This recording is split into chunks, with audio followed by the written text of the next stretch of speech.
we are going to see another form of Boolean expression, right? That is product of sum. That is product of sum. So here in product of sum, we are just what we are doing. We are just doing product of the sum terms. We are just doing the product of the sum terms, right? You will just see here that y equal to a plus b. I'll write here the terms in the form of sum, right?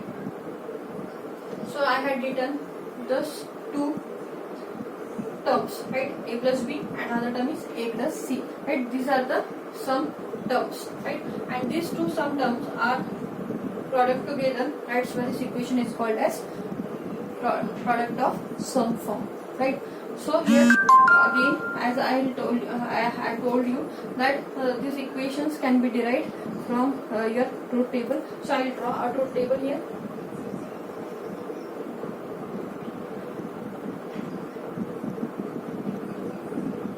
As 4 inputs are there, so 2 to the power n combinations will be there. That is 4 combinations will be there.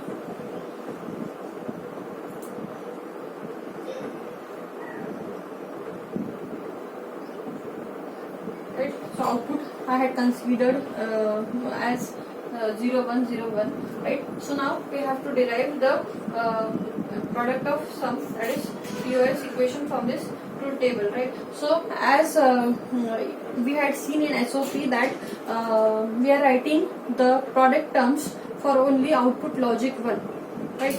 But in POS its complement is there, since SOP and POS are complemented, right, to each other. So that's why here what we have to do, we have to write the sum terms.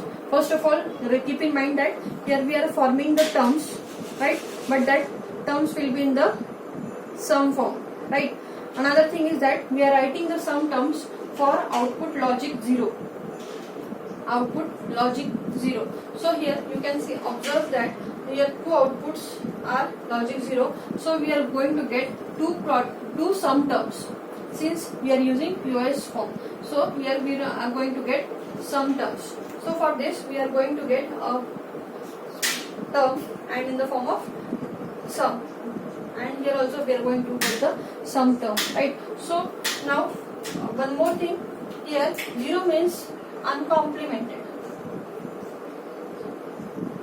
The rules for SOP and POS are contradictory to each other, right? And one means complemented. So here we have to write the sum term for output logic 0, and writing that sum term we have to keep in mind that 0 means uncomplemented and 1 means complemented, right? So here you can see that here 0 0, that means A B, sorry, that terms will be in the form of the sum, right? So A plus B I will get here A equal to 1 and B equal to 0, that means A bar, since 1 is complemented, plus 0 means B, right? So I got two terms in the sum form. So I will just do product of these two sum terms and we'll get the equation in the form of POS form, right? Now the question is that, is this equation is in the form of standard POS or non-standard POS? You have to keep in mind that when you are going to derive the equation from the truth table, then that time that equation will be in the standard SOP form or standard POS form, right? But it may be in the form of standard form, right? It will be in the form of standard form, right? So here you can see that how many inputs are there in this equation. This is the output, this is what your input. How many inputs are there? 2 inputs are there. That may be complemented, uncomplemented, does not matter, right? So here you can see that these are the terms. 2 terms are there, and in these 2 terms all the 2 inputs are present. That means this equation is in the standard POS form. In the standard POS form. Then what is non-standard? So if any of the literal is absent in any of the sum term, then that equation will be non-standard. For example, I will write the equation.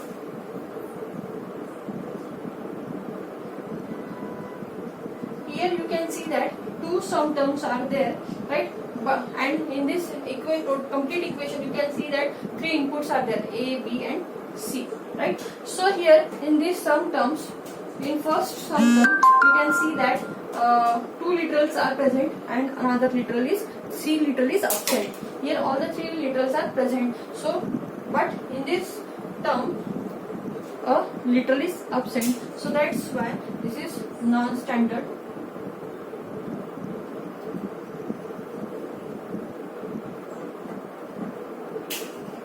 POS form, right? Now, next is what?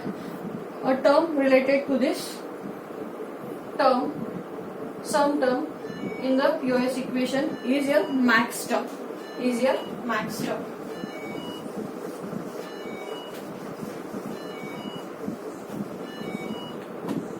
Max term.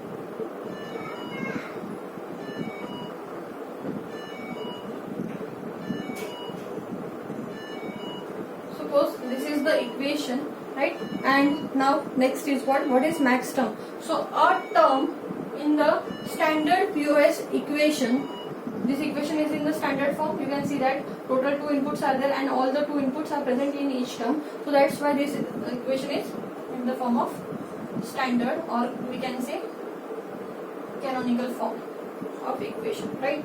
So the term in the standard, the sum term in the standard POS equation is called as max term. So here we are having two max terms. Max term is represented by capital M, right?